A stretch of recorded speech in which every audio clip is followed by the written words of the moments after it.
Geholak besar di Israel setelah pernyataan dari Kepala Syabak minggu ini, ancaman yang ditujukan kepada semua pegawai negeri Israel, dan pengaruh besar ide-ide Amerika dalam kehidupan politik Israel. Kami akan membahas semua ini hari ini. Saya Ilana Maisel Diaman, dan inilah Hukum Dasar. Jadi pertama-tama, selamat ulang tahun ke-250 Amerika. Kami tidak sempat merekam minggu lalu. Jadi, mari bersulang untuk kehidupan. L'chaim. Tapi kita akan kembali ke topik itu sebentar lagi. Karena dengan bentrokan hebat antara politik dan pengadilan yang semakin memanas, kita perlu membahas apa yang sedang terjadi sekarang dan bagaimana hal itu bisa terjadi. Beberapa gagasan Amerika telah membantu, merugikan, dan mungkin bisa membantu lagi dalam membangun kembali tatanan konstitusi Israel. Bergabung bersama kita hari ini adalah pakar konstitusi Yonathan Green, penulis buku Rogue Justice. Selamat datang kembali di acara ini, Yonathan. Terima kasih Ilana, senang sekali bisa berada di sini. Selalu senang bisa mengundangmu. Jadi, mari kita langsung mulai saja. Kepala Shabak David Zini, memberikan sambutan pada Selasa malam di sebuah acara Institut Argaman, yang tentu saja merupakan salah satu proyek afiliasi kami dalam melatih kepemimpinan konservatif. Dan dalam pidato yang cukup panjang, sekitar setengah jam, dia juga mengatakan sesuatu yang cukup mengguncang kalangan intelektual Israel, pers, dan intinya adalah bahwa loyalitasnya adalah kepada cabang-cabang pemerintahan yang mewakili rakyat. Ini adalah sesuatu yang menurut saya akan dianggap sepele di Amerika, atau mungkin di negara demokrasi barat lainnya. Namun di sini, hal itu benar-benar mengguncang kehidupan politik sampai ke akarnya. Jelaskan kepada saya apa yang sedang terjadi dan mengapa situasi menjadi kacau akibat pernyataan-pernyataan ini. Terima kasih banyak Ilana, dan senang sekali bisa berada di sini lagi. Saya senang Anda mengangkat hal itu, dan saya senang kita memulainya dengan topik tersebut. Karena masalah terkait David Zini, Kepala Syabak adalah contoh yang sangat baik tentang betapa menyimpang dan gilanya sebagian wacana publik Israel mengenai isu-isu ini. David Zini, Kepala Syabak. Tentu saja, Syabak adalah dinas intelijen dalam negeri Israel. Bisa dibilang seperti FBI-nya Israel. Dia mengatakan sesuatu yang benar-benar sepele. Dan itu benar-benar sepele di dua tingkat, baik secara hukum maupun secara prinsip. Dan saya akan kembali ke hal itu sebentar lagi. Tapi saya ingin menekankan bahwa dia sedang direkam. Dia tahu dia sedang direkam. Maksudnya ini bukan. Anda tahu, beberapa orang mencoba menggambarkan ini seolah-olah ini adalah semacam berita besar atau sesuatu yang Anda tahu. Secara diam-diam, Anda tahu, pendapat tersembunyinya ditemukan dan sekarang dibongkar. Tentu saja, dia mengatakan ini di tempat yang benar-benar terbuka untuk umum. Dan yang dia katakan hanyalah bahwa sebagai kepala dinas keamanan dalam negeri utama Israel, dia berada di bawah supervisi dan pengawasan cabang pemerintahan yang dipilih. Saya akan membahas mengapa hal ini sangat aneh di Israel. Dan mengapa semua orang, atau tidak semua orang, tapi saya kira kubu supremasi yudisial atau sebagian kelompok dari kubu itu sangat mempermasalahkannya. Tapi ini sangat mendasar di dua tingkat. Yang pertama jelas adalah tingkat hukum. Hukum statuta Israel dan hukum yang mengatur Syabak, Shin Bet, Dinas Intelijen Dalam Negeri, dengan jelas menyatakan dan menetapkan bahwa Syabak berada di bawah pengawasan cabang-cabang pemerintahan yang dipilih, yakni pemerintah dan Perdana Menteri. Itu tertulis secara langsung di sana. Itu hitam di atas putih, seperti yang kami katakan dalam bahasa Ibrani. Itu eksplisit dan tidak bisa diperdebatkan.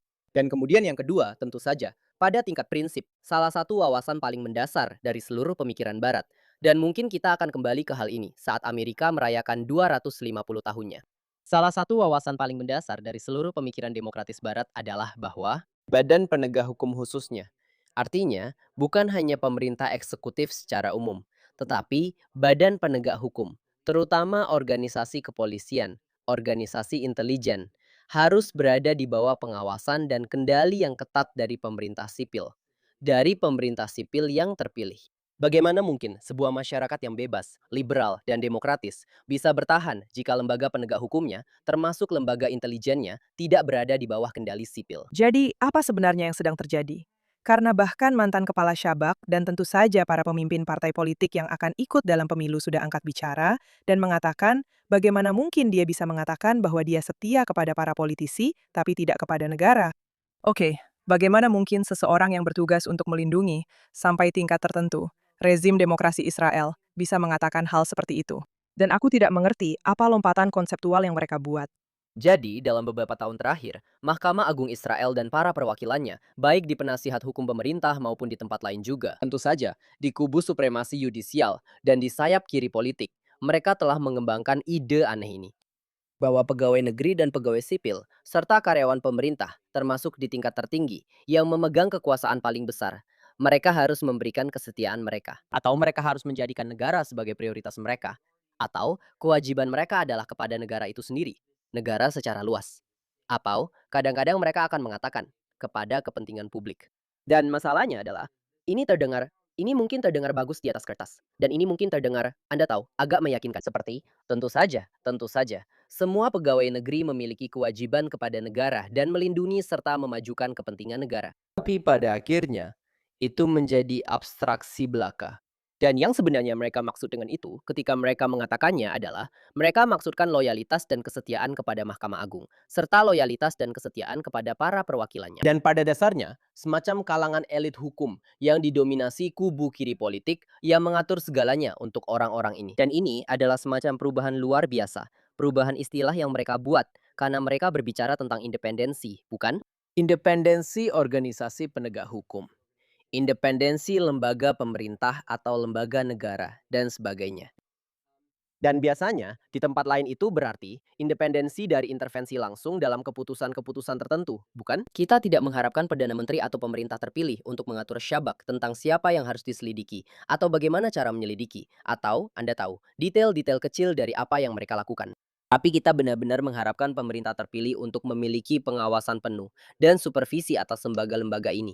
Dan itu termasuk menetapkan prioritas. Itu termasuk membuat arahan umum tentang alokasi sumber daya. Itu termasuk kemampuan untuk merekrut dan memberhentikan orang-orang kunci di dalam organisasi-organisasi ini, jika mereka menemukan perilaku mereka tidak memuaskan. Dan inilah yang telah dilakukan oleh kelompok kiri di Israel dan kubu supremasi yudisial. Mereka telah mencampur adukan gagasan tentang independensi dalam arti biasa, yaitu, ya, lembaga-lembaga ini seharusnya memiliki tingkat independensi tertentu. Mereka seharusnya tidak secara rutin diintervensi hanya oleh politisi seenaknya. Dan mereka telah mencampur adukan gagasan ini dengan gagasan independensi yang sangat menakutkan, atau yang kadang-kadang mereka sebut sebagai otonomi, yaitu bahwa organisasi-organisasi ini seharusnya sepenuhnya bebas, menurut orang-orang ini.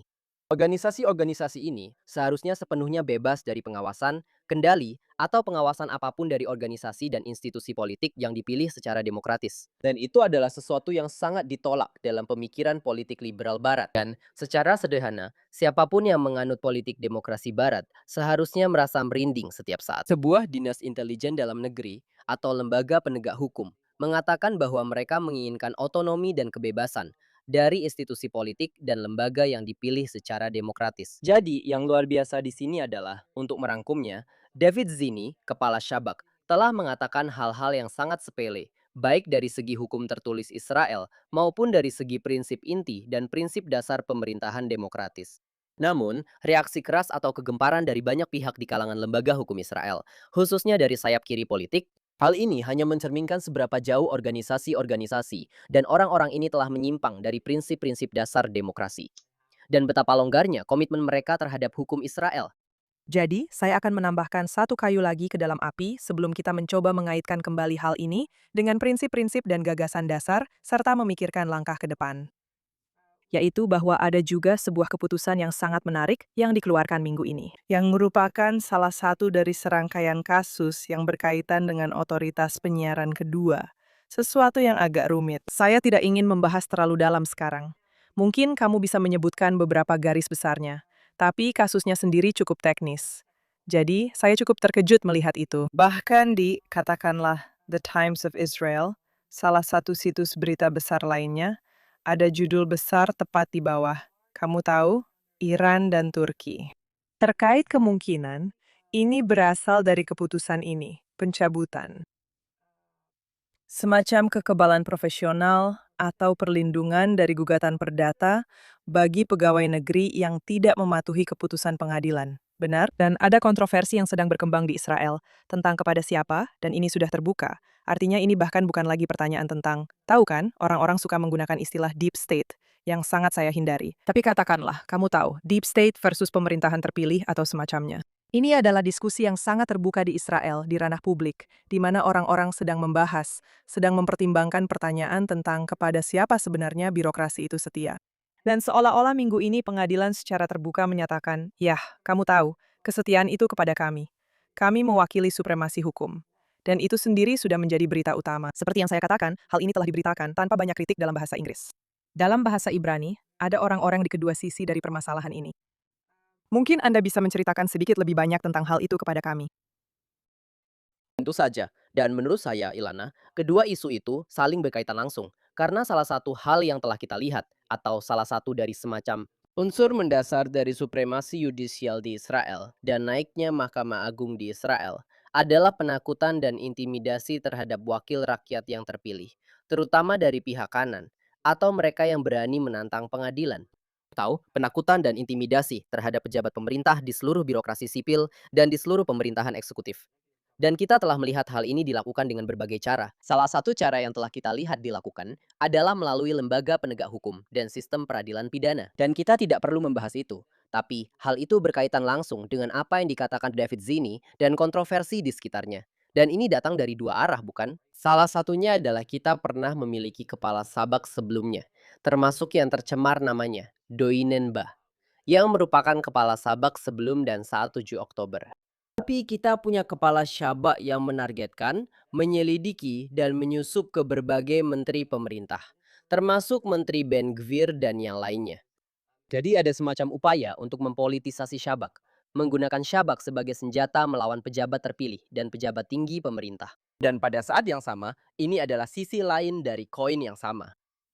Hanya berkat David Zini adalah masalah besar dari jaksa militer utama dan perilakunya yang mengerikan terkait video dari Zdeh Teiman dan lain-lain. Dan dia, kamu tahu, tindakan-tindakannya yang sangat jelas, korup dan ilegal, diduga tindakan ilegal. Itu hanya terungkap berkat tindakan tegas dari orang ini, dari David Zini, yang tidak mau tunduk pada kemauan kalangan hukum. Oke, jadi bagaimana semua ini terhubung dengan apa yang baru saja kamu sebutkan? Jadi, Mahkamah Agung Israel baru-baru ini menyiratkan atau memberi isyarat yang sangat-sangat kuat bahwa jika pejabat pemerintah tidak mulai em, tidak mematuhi perintah pengadilan, bahkan ketika perintah itu jelas-jelas secara nyata ilegal, benar? Jadi, bahkan jika pengadilan memberikan perintah yang jelas-jelas secara nyata ilegal, yang secara langsung bertentangan dengan hukum tertulis, pengadilan mengatakan, "Hei, jika Anda adalah pejabat pemerintah dan Anda tidak mematuhi ini, bahkan jika Anda, omong-omong, memiliki perintah yang sah dari atasan Anda, benar? Anda memiliki perintah yang sah dari atasan Anda menurut hukum. Jika Anda tidak mematuhi ini, Anda akan terkena tanggung jawab perdata. Anda akan bisa digugat untuk ganti rugi oleh pihak-pihak yang berbeda." Dan alasan mengapa ini terasa aneh di banyak tingkatan adalah, pertama, tidak ada dalam hukum perbuatan melawan hukum Israel yang mengatakan hal ini, benar? Ada ordonansi perbuatan melawan hukum Israel. Itu adalah undang-undang utama yang mengatur perbuatan melawan hukum di Israel. Dan hukum perbuatan melawan hukum Israel ini memberikan kekebalan yang luas kepada pegawai negeri dan pegawai pemerintah dari tanggung jawab pribadi, benar? Negara mungkin bisa bertanggung jawab. Anda masih bisa menuntut negara atas tindakan pemerintah yang melanggar hukum atau lalai, dan sebagainya. Tapi biasanya, Anda tidak bisa menuntut individu tertentu, benar, sebagai individu untuk ganti rugi, untuk tanggung jawab atas apa yang mereka lakukan. Pengadilan mengatakan, "Hei, lupakan dulu sisi hukum pidana. Jika Anda tidak mulai mematuhi apa yang kami katakan harus Anda lakukan, meskipun itu jelas-jelas ilegal, kami akan mulai membuka Anda terhadap tuntutan perdata, dan Anda akan bertanggung jawab secara pribadi. Benar, properti Anda, kebebasan Anda. Anda tahu, seluruh kekayaan Anda sebagai individu dan sebagai keluarga bisa terancam. Karena kami akan membiarkan orang-orang menuntut Anda hanya karena mematuhi perintah atasan Anda. Hanya karena menjalankan hukum yang tertulis jelas, maksud saya, dan bertindak secara sah. Jadi menurut saya, ini berpotensi menjadi perkembangan yang sangat serius dalam penegasan kekuasaan pengadilan atas pemerintahan eksekutif Israel. Benar, dan hanya untuk menekankan, saya rasa Anda sedang membicarakan tindakan-tindakan yang jelas-jelas legal menurut undang-undang, bukan yang, katakanlah, jelas-jelas ilegal. Dan Anda tetap akan mematuhinya. Atau, Anda tahu, melakukan tindakan yang secara teori semestinya dapat membuat Anda dikenai semacam sanksi. Saya bahkan harus mengatakan bahwa di Israel dan di sebagian besar yurisdiksi, bahkan ketika suatu tindakan jelas-jelas ilegal, seringkali orang masih memiliki tanggung jawab atau kekebalan sipil. Tapi ini sama sekali bukan kasus seperti itu. Artinya, kita sedang membicarakan masalah yang jelas-jelas halal, jelas-jelas berada dalam lingkup hukum yang berlaku. Namun, pengadilan tetap mengatakan bahwa Anda harus memprioritaskan perintah dan dekrit mereka yang tidak sah dan ilegal dibandingkan dengan isi hukum yang jelas, nyata, dan tegas. Dan jika Anda tidak melakukannya, maka kami akan membuat Anda menghadapi tanggung jawab perdata. Saya bahkan akan mengungkapkannya sedikit berbeda. Saya pikir pengadilan mengatakan Anda harus mematuhi apa yang kami katakan, karena itulah hukumnya, bukan yang lain. Ini mengingatkan saya pada Thomas Clarence yang mengatakan, Hakim Clarence Thomas di Amerika mengatakan, Anda tahu, jika kita sepenuhnya berpegang pada preseden, maka kita mengatakan bahwa keputusan pengadilan berada di atas konstitusi. Karena jika mereka salah dan kita tetap harus mematuhinya, maka kita mengatakan bahwa Anda tahu, mereka berada di tingkat yang lebih tinggi daripada konstitusi. Ini tentu saja yang dikatakan oleh pengadilan. Dan pengadilan dengan jelas mengatakan, dan Ilana, kamu benar sekali. Dan kita akan segera beralih ke topik ide. Tapi kenyataannya, saya rasa banyak kasus semacam ini mungkin masuk ke ranah konstitusional, yang berarti hampir siapa saja bisa menuntut dan langsung ke Mahkamah Agung, sehingga benar-benar membuat orang-orang ini rentan. Ini adalah pedang Damokles yang sangat besar menggantung di atas kepala mereka, yang seperti saya katakan sebelumnya, diberitakan seolah-olah ini adalah pembelaan terhadap supremasi hukum. Dan meskipun saya selalu bersedia mendengarkan argumen lain, dan sebenarnya forum yang kita dirikan bersama adalah tentang memberikan wadah untuk semua argumen itu. Dan memang itulah yang akan kita lakukan. Menurut saya, ini sangat belum pernah terjadi sebelumnya kan? Dan saya, kamu tahu, bukan bermaksud membuat lelucon. Tapi memang ini perlu dibicarakan dengan sangat jelas. Dan apa artinya bagi kehidupan orang-orang. Sekarang, ketika kami pertama kali berpikir untuk membuat acara ini hari ini, kami sebenarnya akan memulainya dengan cara yang berbeda. Membicarakan ulang tahun Amerika yang ke-250. Rah, Amerika. Kami mencintai Amerika. Kami sangat senang bahwa Amerika ada di sana, menerangi dunia, menjadi mercusuar yang bersinar, cahaya di atas bukit, mercusuar kebebasan di seluruh dunia. Bangga menjadi orang Amerika. Dan kenyataannya adalah selama beberapa tahun terakhir, saat saya bekerja di ranah pendidikan hukum Israel, saya melihat semacam pendekatan ganda terhadap ide-ide Amerika, yang artinya, dan inilah yang akan kita bahas. Sampai tingkat tertentu, banyak hal yang terjadi dalam hukum Israel itu bisa dibilang tidak terkendali, atau sangat terkendali. Pertumbuhan besar-besaran selama beberapa dekade terakhir berakar pada gagasan-gagasan Amerika, yang sebenarnya tidak pernah benar-benar terwujud di sana. Dan saya juga berpikir bahwa ada serangkaian gagasan lain dari tradisi Anglo, yang diantaranya benar-benar terwujud di Amerika Serikat. Di mana, jika kita menerapkan beberapa di antaranya atau memikirkannya dalam konteks Israel, Israel akan dalam keadaan yang jauh lebih baik. Jadi saya ingin mulai dengan Anda sebelum kita terlalu fokus pada masalah kita. Anda pernah mengatakan sesuatu yang menarik tentang peran yang dimainkan oleh ide-ide Amerika saat pendirian Israel. Dan itu juga agak mengejutkan, karena Israel, tentu saja, mewarisi, Anda tahu, sesuatu dari pemerintahan Inggris, dan cara berpikir yang benar-benar berbeda tentang hubungan negara dengan warga negara, ekonomi, dan sebagainya. Jadi, bagaimana kalau kita mulai dari situ, dan kemudian kita akan segera beralih ke apa yang terjadi mulai tahun 80-an dan seterusnya. Tentu saja, saya pikir itu adalah arah yang bagus untuk pembicaraan ini. Jadi, salah satu hal yang kita lihat tentang pendirian negara Israel adalah bahwa, dalam banyak hal ya, negara itu tumbuh dari semacam sistem hukum common law Inggris. Dan ada juga berbagai elemen lain yang jelas diwarisi dari Inggris, dan sejujurnya dari Utsmaniyah. Dan campuran dari berbagai budaya hukum dan konsep pemerintahan lainnya, dan sebagainya. Tapi tentu saja, pada saat yang sama, ada banyak kesamaan yang sangat menarik antara Israel dan Amerika Serikat dalam banyak hal. Dan menurut saya, hal-hal itu selalu terlihat jelas dan alami. Salah satunya, secara ironis, adalah perlawanan terhadap Inggris dalam beberapa hal, bukan? Maksud saya, Anda memiliki sebuah negara kecil atau negara baru yang muncul dari pemerintahan kolonial atau semi-kolonial Inggris. Dan saya pikir ada kesamaan di sana. Kedua, Anda memiliki sebuah negara yang didirikan oleh para pengungsi untuk para pengungsi dalam banyak hal. Tentu saja di Israel itu bukan hanya untuk pengungsi secara umum. Itu untuk para pengungsi Yahudi atau untuk orang Yahudi di seluruh dunia. Tapi saya rasa masih ada beberapa elemen serupa dan kesamaan yang jelas di sana. Anda juga memiliki mentalitas underdog, bukan? Berjuang melawan segala rintangan. Ya, Israel bukan melawan Inggris. Israel melawan 7 tentara Arab. Tapi, dalam kedua kasus itu, Anda punya pasukan militer yang seadanya, jauh lebih lemah, melawan musuh yang sangat kuat, dan tetap berhasil meraih kemenangan untuk kemerdekaannya. Dan saya pikir ada banyak kesamaan umum lainnya yang bisa kita lihat. Dan menurut saya ada poin yang lebih menarik. Dan saya juga akan mengatakan secara lebih luas. Ada dua poin menarik di sini menurut saya. Yang sering tidak disadari atau tidak dipikirkan orang. Salah satunya adalah tentu saja Israel memiliki deklarasi kemerdekaan yang tidak serta-merta jelas, artinya tindakan itu terinspirasi oleh Amerika Serikat. Tentu saja, Inggris tidak pernah memiliki hal seperti itu. Maksud saya, tindakan sekelompok orang secara kolektif mengumumkan keinginan mereka untuk merdeka, mendeklarasikan kemerdekaan mereka, dan melalui tindakan itu menjadi negara yang merdeka. Itu tentu saja sangat Amerika dan sangat terinspirasi oleh tradisi Amerika. Tapi lebih spesifik lagi, dan ini adalah sesuatu yang banyak orang tidak tahu, draft pertama deklarasi kemerdekaan Israel sangat banyak meminjam dari deklarasi kemerdekaan Amerika. Dan ada sebuah penelitian besar tentang hal ini. Ada sebuah esai luar biasa oleh Yoram Sachar, serta sebuah bab, saya kira, dalam buku karya Neil Ragachevsky. Em, em, Tentang hal ini, tentang deklarasi kemerdekaan, di mana mereka mencatat sejarah dan evolusi dari hal ini. Di mana orang pertama yang membuat draftnya, ini adalah seorang pengacara tingkat menengah, semacam pengacara junior, yang diberi tugas di Israel, di Tel Aviv, untuk membuat draft pertama atau mencoba membuat draft awal dari deklarasi kemerdekaan.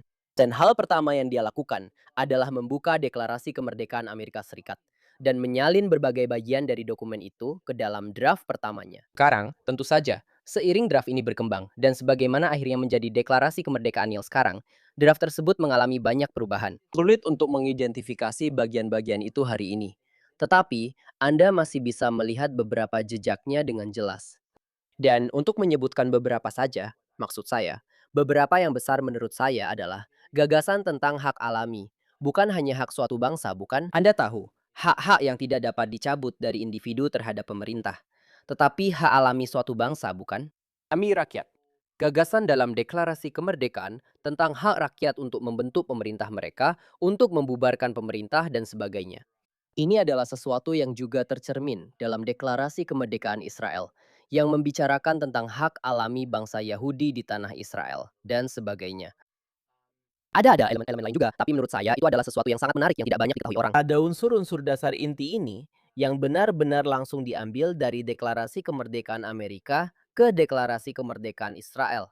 Dan saya rasa tidak diragukan lagi, dan catatan sejarah membuktikan hal ini, bahwa orang-orang Israel pada tahun 1948 melihat banyak kesamaan. Dan mereka benar-benar melihat diri mereka sampai batas tertentu sebagai penerus tradisi negara yang menyatakan kemerdekaannya dan menjadi negara merdeka. Saya rasa mereka benar-benar terinspirasi oleh deklarasi kemerdekaan Amerika Serikat.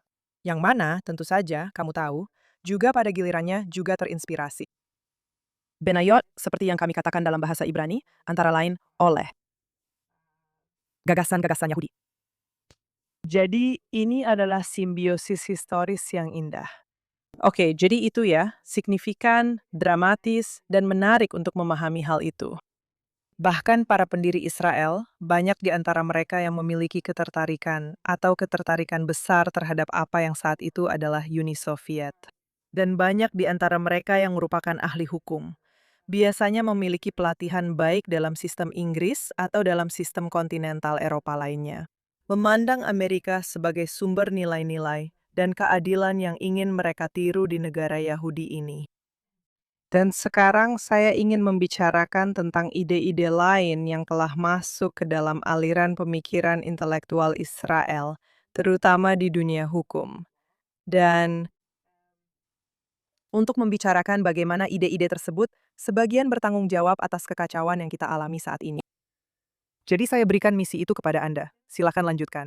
Tentu saja, jelas, ini adalah topik besar dan banyak sekali yang harus dibahas. Tapi kita akan membahasnya secara singkat. Sangat jelas bahwa sebagian dari kekacauan yang kita alami hari ini dalam hal supremasi yudisial, dalam hal kekuasaan yang diambil alih sendiri oleh Mahkamah Agung Israel, dan dukungan terhadap hal itu dari kelompok politik kiri Israel. Itu pada dasarnya merupakan produk dari jurisprudensi konstitusional Amerika pada tahun 60-an dan 70-an, dan juga setelahnya. Dan ini adalah hubungan yang sangat-sangat langsung. Seringkali orang tidak benar-benar menyadari hal ini. Tapi pertama-tama, sudah sangat diakui dan disadari bahwa sistem hukum Israel sangat dipengaruhi secara umum oleh sistem hukum Amerika. Sebagian besar profesor hukum Israel pergi dan mendapatkan gelar doktor mereka di sana, gelar PhD mereka di Universitas Ivy League di Amerika, yang mana itu sendiri adalah hal yang tidak biasa. Akademisi Israel umumnya suka menerbitkan karya mereka di jurnal-jurnal Amerika dan sebagainya. Tapi lebih spesifik lagi, para hakim Israel, dan tentu saja yang paling utama di antara mereka, Aharon Barak, juga Yitzhak Zemil, dan beberapa lainnya, para hakim Israel. Secara eksplisit, sadar, dan sengaja, mereka melihat ke Amerika sebagai sumber inspirasi dan sebagai sumber dari mana mereka mengambil banyak prinsip konstitusi mereka sendiri dan revolusi konstitusi mereka. Tapi lebih spesifik lagi, dan disinilah segalanya menjadi menarik. Sayangnya, ini bukan soal melihat Amerika secara umum, lalu mengambil seluruh paket prinsip Amerika dan tradisi konstitusi Amerika. Termasuk, kita bisa membicarakan beberapa di antaranya, seperti menghindari konsentrasi kekuasaan yang murni, atau termasuk kedaulatan rakyat, dan lain-lain, termasuk pemerintahan yang terbatas, serta mekanisme dan elemen lainnya. Apa yang dilakukan Mahkamah Agung Israel? Apa yang dilakukan Aharon Barak? Adalah melihat elemen-elemen spesifik dari jurisprudensi Amerika pada tahun 60-an dan 70-an. Jadi kita melihat pada Mahkamah Warren dan kemudian Mahkamah Berger, serta beberapa elemen lain dari jurisprudensi konstitusi Amerika.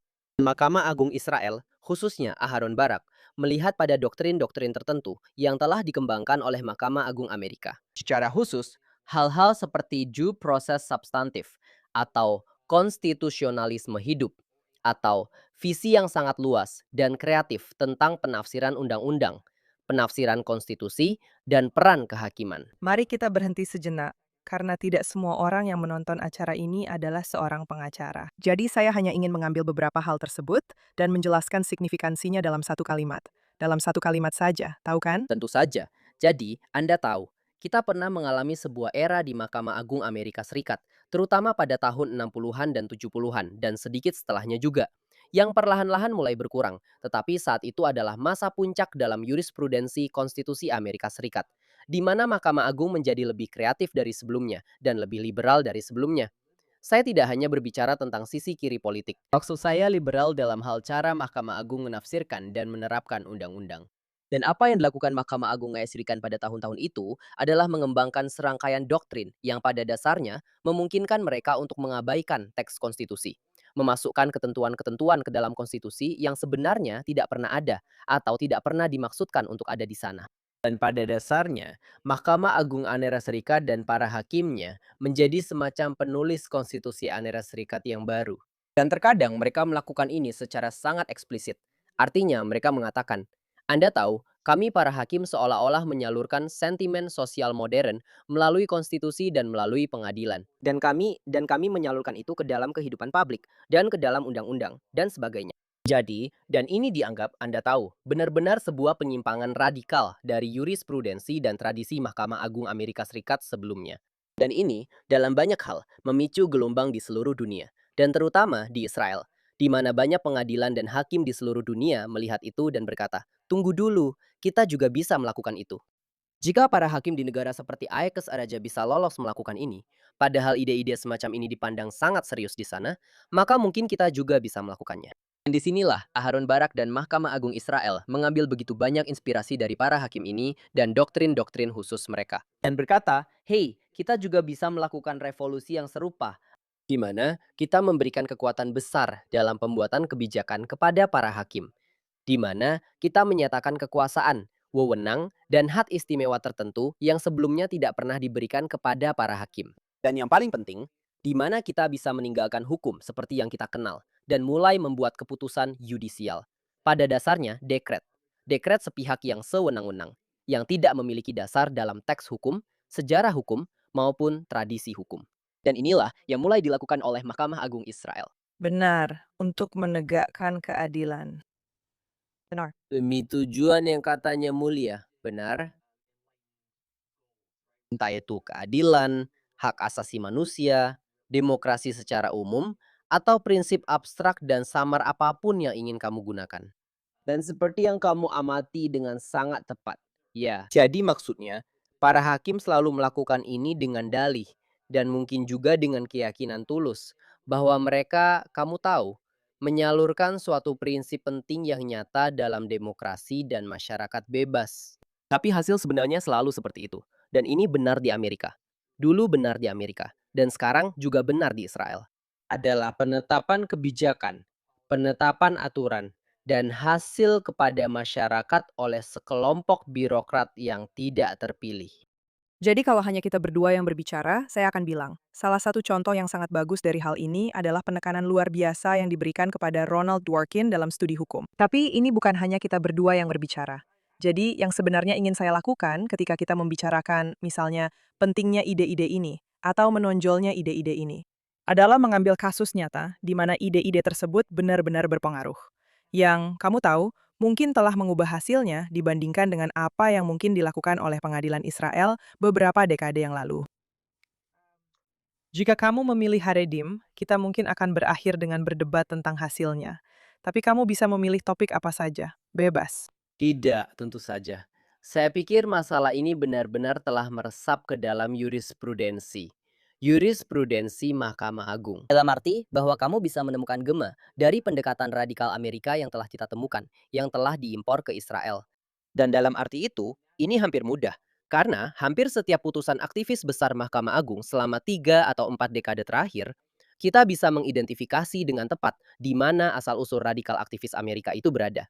Dan saya akan memberikan beberapa contoh. Saya hanya ingin mengatakan satu hal yang penting untuk saya catat dalam konteks mengimpor pendekatan radikal aktivis Amerika ini, yang sebenarnya sudah tidak lagi mendominasi jurisprudensi Amerika. Bisa saja suatu hari nanti akan kembali, tentu saja tidak di Mahkamah Agung. Ada satu ironi di sini, karena hari ini ada orang Israel yang mengatakan, kita seharusnya tidak mengimpor hal-hal dari negara lain, bukan? Kita seharusnya tidak mengimpor mekanisme atau hal-hal dari negara lain. Kamu tahu, tanpa melakukannya secara holistik, komprehensif, canggih, dan penuh nuansa. Namun justru itulah yang dilakukan oleh Mahkamah Agung Israel. Dan inilah sisi lainnya. Itu yang penting di sini.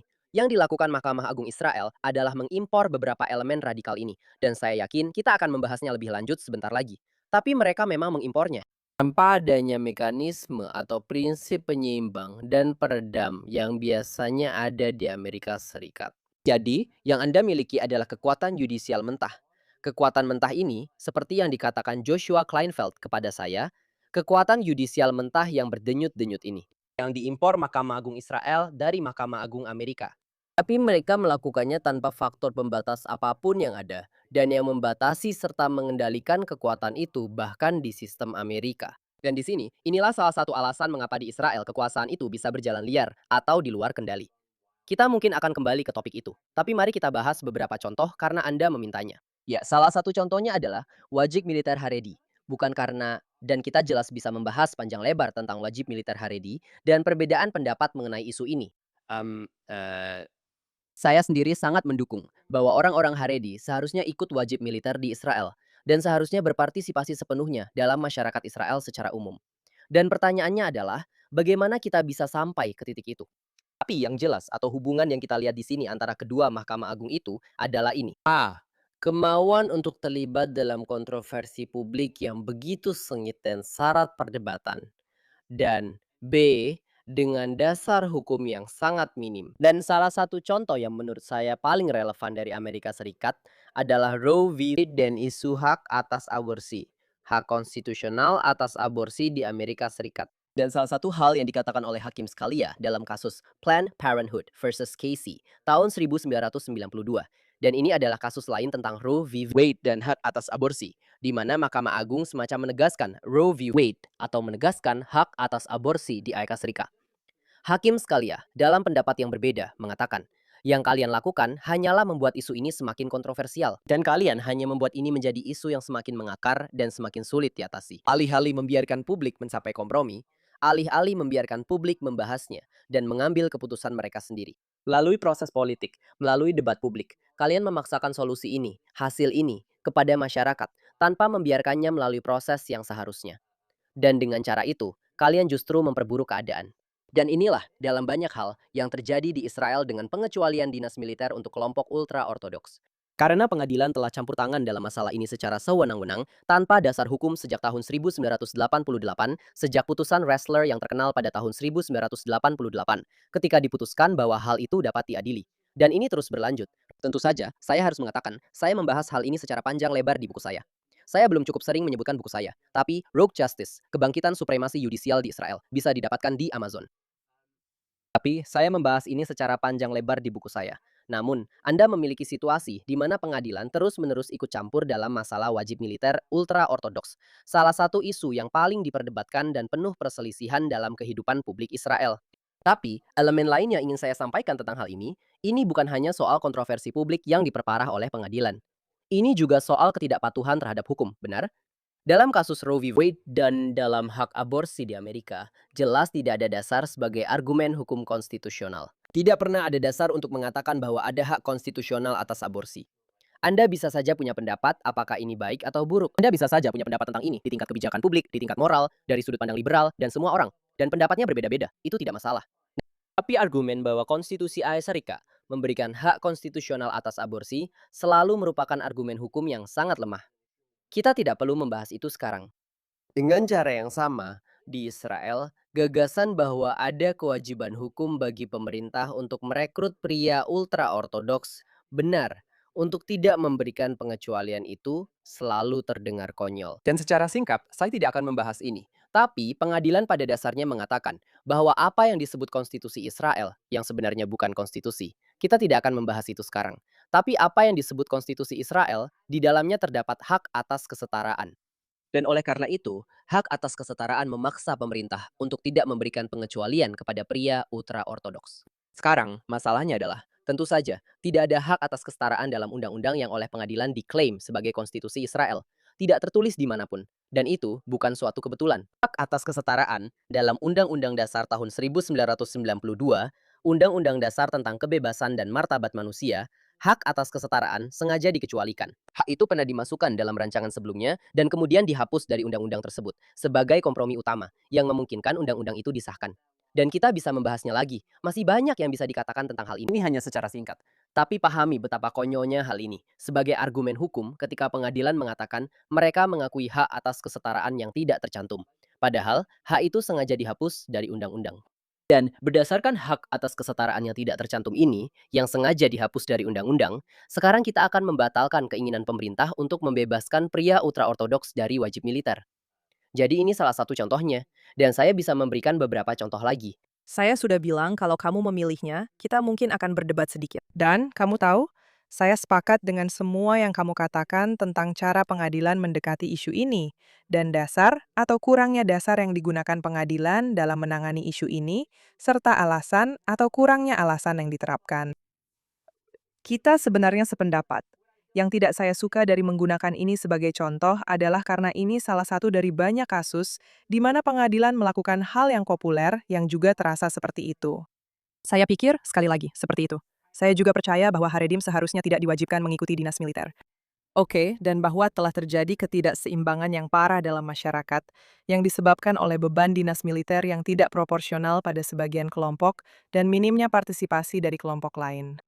Oke, jadi pada dasarnya apa yang dilakukan pengadilan adalah campur tangan di bidang di mana orang-orang ingin melihat sesuatu terjadi, di mana mereka telah menunggu sesuatu terjadi.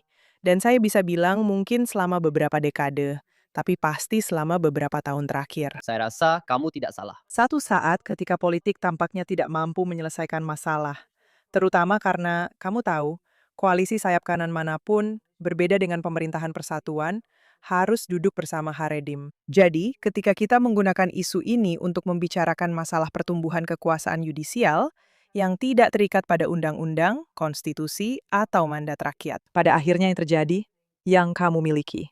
Yang kamu miliki. Sebenarnya mungkin ada tingkat persetujuan publik yang cukup signifikan untuk tindakan tertentu ini, tanpa memahami bagaimana hal itu merusak demokrasi di satu sisi.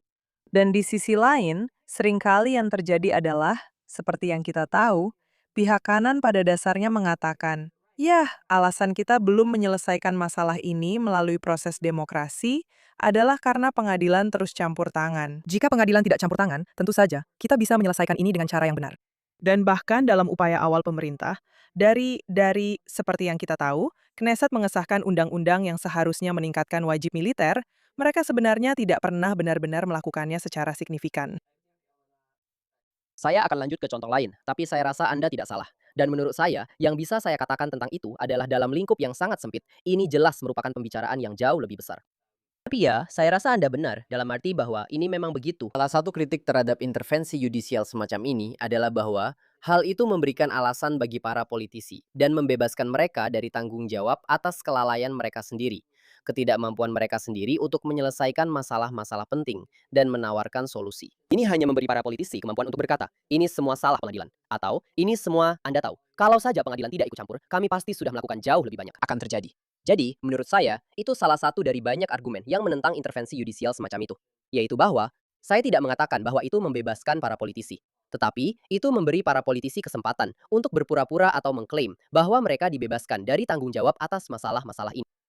Tapi yang kedua, jika kita batasi pembahasan ini hanya pada konteks memahami kesamaan dengan Amerika Serikat, dan bagaimana Israel sangat banyak meminjam, Mahkamah Agung Israel sangat banyak meminjam dari Amerika Serikat, saya akan mengatakan bahwa ini adalah salah satu hal yang sangat mirip dilakukan oleh Amerika Serikat, seperti yang dilakukan Mahkamah Agung Israel, yaitu mengatakan bahwa kami menyalurkan sentimen publik yang sebenarnya tentang isu ini. Dan kami melakukan itu karena proses politik dan institusi politik tidak mampu benar-benar menyalurkan pandangan publik yang otentik tentang isu ini, di antara hal-hal lainnya. Sekarang, kita bisa masuk ke pembicaraan yang lebih panjang tentang apakah itu masuk akal. Tapi menurut saya, ini selalu menjadi, pertama, salah satu argumen yang selalu dikemukakan oleh pengadilan dalam konteks ini, terutama yang dikemukakan oleh pengadilan Amerika, dan yang dipinjam serta diadopsi dengan sangat kuat oleh pengadilan Israel dari mereka. Dan yang kedua, menurut saya, pada akhirnya ini sangat argumen yang sangat lemah, baik dari sudut pandang hukum maupun dari sudut pandang kebijakan publik. Tapi, saya sepenuhnya setuju bahwa ini sangat menarik, dan dalam banyak hal, ini meyakinkan. Dan ini adalah salah satu alasan mengapa pengadilan bisa lolos dengan hal ini. Karena mereka memilih isu-isu yang memang memiliki dasar dukungan publik yang luas. Tapi izinkan saya memberikan dua contoh yang menurut saya lebih menggambarkan poin yang ingin kami sampaikan. Salah satunya adalah kasus Lara El Kasim, di mana, maksud saya akan katakan ini, para penonton kita mungkin sudah mengenalnya. Mungkin juga tidak, tapi saya akan jelaskan dengan sangat singkat. Israel memiliki undang-undang yang berlaku, yang disahkan belum lama pada saat itu. Dan undang-undang ini menyatakan bahwa para aktivis BDS, ya, orang-orang yang mendukung gerakan boikot, divestasi, dan sanksi terhadap Israel, tidak akan mendapatkan visa masuk ke Israel, baik sebagai turis atau apapun itu. Mereka sama sekali tidak akan mendapatkan visa masuk ke Israel. Nah, salah satu aktivis tersebut, Lara El Kasim, mencoba masuk ke Israel, dan di bandara, dia ditolak masuk. Karena alasan itulah, dia adalah seorang aktivis BDS yang jelas dan tanpa malu-malu, baik secara historis maupun kemungkinan juga sampai sekarang. Dan tanpa terlalu masuk ke detail, sekali lagi, saya membahas ini di buku saya, Rogue Justice, The Rise of Judicial Supremacy. Dapatkan di Amazon. Ya, Dapatkan di Amazon, kamu tahu harus mencarinya di mana. Silakan. Jadi, Mahkamah Agung Israel pada akhirnya, dan ini jelas digugat di pengadilan oleh Lara El Kasim, Mahkamah Agung Israel, memaksa pemerintah untuk mengizinkannya masuk. Memaksa pemerintah untuk mengizinkan masuk. Seorang aktivis BDS yang jelas-jelas tidak menginginkan yang terbaik bagi Israel, yang jelas-jelas tidak memiliki hak hukum, artinya ini bukan warga negara Israel dalam arti apapun. Ini adalah seseorang yang tidak memiliki hak hukum untuk masuk ke Israel. Dan Mahkamah Agung Israel melakukan dua hal, yang menurut saya keduanya juga relevan untuk percakapan di Amerika. Pertama, mereka campur tangan dalam diskresi eksekutif secara besar-besaran. Artinya, undang-undang secara jelas memberikan Menteri Dalam Negeri dan pemerintah eksekutif terpilih hak prerogatif dan diskresi untuk mengambil keputusan tentang hal ini. Dan memang menjadi hak mereka berdasarkan undang-undang untuk memilih kapan mereka memberikan pengecualian atau kepada siapa mereka mengizinkan visa semacam ini. Dan pengadilan begitu saja mengambil alih sepenuhnya dan menempatkan dirinya seolah-olah sebagai pemerintah eksekutif Israel. Dan ini juga pernah dilakukan oleh Mahkamah Agung Amerika Serikat, meskipun dengan doktrin yang berbeda. Lalu, yang kedua, pada tingkat penafsiran undang-undang, Mahkamah Agung menafsirkan undang-undang yang relevan dengan cara yang sama sekali tidak berkaitan dengan teksnya, tujuannya, ataupun maksudnya. Namun, Mahkamah Agung justru memutuskan untuk memasukkan berbagai makna dan tujuan ke dalam undang-undang tersebut, yang sebenarnya tidak ada di sana, tidak pernah ada, dan memang tidak pernah dimaksudkan demikian. Dan hal ini diambil langsung dari beberapa pandangan yang lebih radikal yang ditemukan dalam jurisprudensi Amerika dan kalangan akademisi Amerika. Dan Anda bisa melihat keterkaitan itu dengan sangat jelas. Dan ini adalah contoh di mana sentimen publik Israel jelas berada di pihak untuk tidak mengizinkan aktivis BDS masuk ke Israel, bukan? Dan dalam hal ini, menurut saya, pemerintah Israel dengan setia menjalankan cara pandang yang Anda tahu, lazim dimiliki publik Israel tentang hal semacam ini. Dan inilah cara di mana Mahkamah Agung mengeluarkan putusan yang benar-benar tanpa dasar hukum apapun, yang menentukan kebijakan hanya karena pengadilan lebih menyukai kebijakan itu. Padahal, ada dukungan publik yang jelas terhadap tindakan pemerintah. Jadi, Laura Al-Qasim adalah salah satu contohnya. Dan saya bisa memberikan satu contoh lagi tentang sandera dan kombatan musuh. Tapi katakan Ilana, jika kamu ingin saya berhenti sejenak. Saya rasa kita perlu berhenti sejenak. Dan kita juga akan segera beralih ke pertanyaan terakhir kita. Jadi kalau kita bisa melakukannya dalam waktu sekitar 1 menit, meskipun saya ragu kita bisa, tapi kalau bisa, saya ingin sekali mendengarnya. Dan kita akan membuat yang sangat-sangat singkat saja. Dan ada begitu banyak contohnya. Itulah kenapa kamu harus membaca bukuku. Ada begitu banyak contoh. Tapi ada satu undang-undang di mana Knesset mengesahkan undang-undang yang mengizinkan pemerintah alat atau satu alat khusus untuk menangani sandera yang diambil oleh musuh kita, oleh organisasi teroris atau apapun itu. Dan alat itu berupa kewenangan pemerintah Israel untuk menahan kombatan musuh yang tidak sah. Benar? Kami bisa menahan, menangkap, dan menahan orang-orang dari Hizbullah, dari Hamas, dari organisasi lain. Dan kami bisa menggunakan mereka sebagai alat tawar-menawar. Kami bisa menggunakan mereka sebagai bagian dari upaya kami untuk mendapatkan sandera kembali. Dan ini terjadi di pertengahan tahun 2000-an, benar? Latar belakangnya adalah Roni Arad. Dan kemudian tentu saja Gilad Shalit dan yang lainnya. Dan Knesset melakukan ini. Maksud saya, sekali lagi, saya tidak akan membahas detailnya. Knesset melakukan ini karena beberapa putusan Mahkamah Agung yang sudah membatasi kemampuan pemerintah untuk melakukannya, sekali lagi, secara sewenang-wenang, tanpa benar-benar ada dasar hukum. Tapi kemudian ketika Knesset mengesahkan undang-undang ini, yang memungkinkan pemerintah untuk menahan dan menangkap para kombatan musuh ini sebagai alat tawar-menawar untuk mendapatkan sandera kembali. Mahkamah Agung Israel menggunakan penafsiran undang-undang yang kreatif untuk pada dasarnya mengosongkan undang-undang itu dari makna apapun. Dan pada dasarnya, benar-benar mengabaikan keinginan jelas Knesset untuk memberikan pemerintah alat untuk melakukan hal ini. Dan ini sangat relevan bagi kita. Dan tentu saja, untuk hari ini, siapa yang tahu? Siapa yang tahu apa yang akan berbeda hari ini? Jika Israel lebih siap untuk menangani sandera secara umum, atau jika situasi penyanderaan, benar, penyanderaan menjadi kurang menguntungkan dan kurang menarik bagi organisasi teroris. Sebelum 7 Oktober, karena pemerintah dapat memanfaatkan alat ini yang diberikan kepadanya oleh Knesset. Pengadilan membatalkan itu tanpa dasar hukum. Bukan membatalkan, maaf. Pengadilan pada dasarnya mengosongkan maknanya tanpa dasar hukum. Membuat undang-undang itu tidak berarti dan membuat pemerintah kehilangan alat tersebut. Dan itu adalah contoh lain, menurut saya, yang jelas menunjukkan kaitannya dengan jurisprudensi aktivis Amerika dari tahun-tahun sebelumnya. Dan Anda bisa melihat bagaimana hal itu sangat bertentangan dengan, Anda tahu, sentimen publik yang jelas dan intuitif. Baiklah, mari kita akhiri dengan catatan yang lebih positif. Kita telah membicarakan tentang peran positif yang dimainkan oleh ide-ide Amerika dan beberapa kemiripan dengan kisah Amerika pada saat pendirian Israel. Kita telah membicarakan tentang filosofi hukum yang pada dasarnya cukup radikal, yang muncul atau sedang diterapkan dalam jurisprudensi Amerika, dan yang kemudian dibawa ke Israel. Dan kemudian, tanpa adanya batasan struktural seperti yang ada di Amerika Serikat, menciptakan semacam struktur hukum yang bahkan lebih kuat. Dengan jenis-jenis keputusan yang baru saja Anda sebutkan. Dan sekarang saya ingin memahami, apa ide-ide positif dari Amerika yang mungkin belum masuk ke arus utama di sini, yang menurut Anda akan menjadi tambahan yang baik saat Israel, seperti yang saya pikirkan, menyelesaikan pendirian pertamanya. Ketika kita akhirnya duduk bersama dan mengadakan, saya harap, diskusi yang pada akhirnya menghasilkan resolusi berbasis konsensus. Aturan yang ingin kita semua ikuti ke depannya. Apakah itu dalam bentuk konstitusi tertulis atau mekanisme lain? Apa saja ide yang perlu ada di sini yang saat ini belum ada? Saya harap kita punya setidaknya 3 jam lagi untuk membicarakan hal ini. Ya, itu tergantung berapa kali kamu kembali ke podcast ini. Benar. Jadi, supaya saya diundang lagi ke podcast ini, saya akan menjaga jawaban saya tetap singkat. Jelas, ada banyak hal, tapi mari kita bahas beberapa saja. Dan saya akan sebutkan 2 hal kecil dulu, lalu 2 hal yang sedikit lebih besar.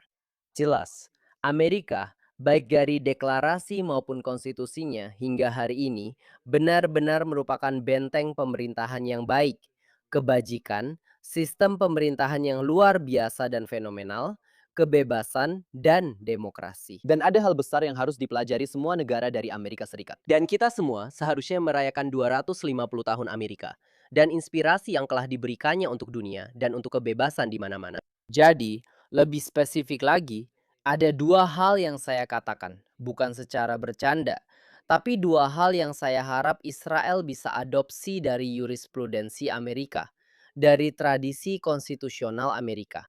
Salah satunya adalah yang disebut aturan Aswander. Dan saya tidak akan membahas itu. Tapi yang sangat terkenal, Hakim Brandeis dari Mahkamah Agung Amerika mengembangkan serangkaian aturan tentang deferensi yudisial kepada wakil rakyat terpilih dan Kongres. Dan ini adalah sesuatu yang kadang-kadang didukung oleh para akademisi Israel, tetapi hanya dengan mematuhi seperangkat aturan tentang kapan dan bagaimana membatalkan undang-undang. Ini adalah perubahan kecil, bukan? Yang kedua adalah, tentu saja, sekali lagi, dengan sedikit bercanda, saya katakan, orisinalisme dan tekstualisme, serta upaya dengan itikat baik untuk menerapkan hukum sebagaimana adanya. Seperti yang diisyaratkan oleh kata-kata mereka, seperti sejarahnya yang sebenarnya, dan makna dari kata-kata tersebut. Ini adalah sesuatu yang sayangnya sangat kurang dalam jurisprudensi Israel dan cara Mahkamah Agung Israel bekerja. Jadi, Anda tahu, pergeseran menuju tekstualisme dan originalisme di Amerika telah menjadi perkembangan yang sangat positif. Dan itu seratu adalah sesuatu yang seandainya saja bisa secara bertahap diadopsi dan diterapkan Israel dalam sistem hukum serta pengadilannya. Tapi itu bukan yang Anda maksud. Jadi, saya akan mengatakan dua hal yang menurut saya lebih luas dan penting untuk diadopsi dan dijadikan inspirasi oleh Israel dari Amerika. Saya baru saja, sebelum Anda melanjutkan, saya hanya ingin mengatakan, saya baru saja terbayang dan saya lupa dari sketsa komedi yang mana, di mana dua orang sedang menjelaskan betapa dekatnya mereka. Dan salah satunya berkata, ya, kami selalu menyelesaikan. Dan yang satunya lagi berkata, seperti, kami selalu menyelesaikan. Dan yang satunya lagi berkata, sandwich. Saya akan membantu Anda.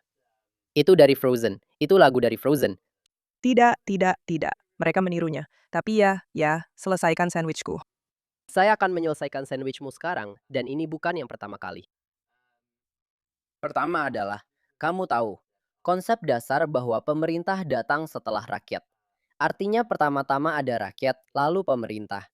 Dan hak-hak rakyat, baik sebagai individu maupun sebagai kelompok, lalu pemerintah. Dan ini tentu saja adalah gagasan mendasar dari pemerintahan Amerika Serikat. Deklarasi kemerdekaan Amerika Serikat dan sebagainya, yaitu bahwa pemerintah adalah pelayan rakyat, bukan penguasa rakyat. Dan ini adalah sesuatu yang sangat mendasar, yang sangat kurang dalam wacana luas di Israel. Dari pemahaman dasar tentang untuk apa pemerintah itu ada, apa tugasnya, bagaimana seharusnya pemerintah melayani kita, bagaimana pemerintah harus dibatasi, bagaimana pemerintah harus dipandang dengan kecurigaan, dan bagaimana pemerintah harus diberi batasan. Dan semua, hal ini sangat terbatas dalam prinsip-prinsip inti pemikiran Israel.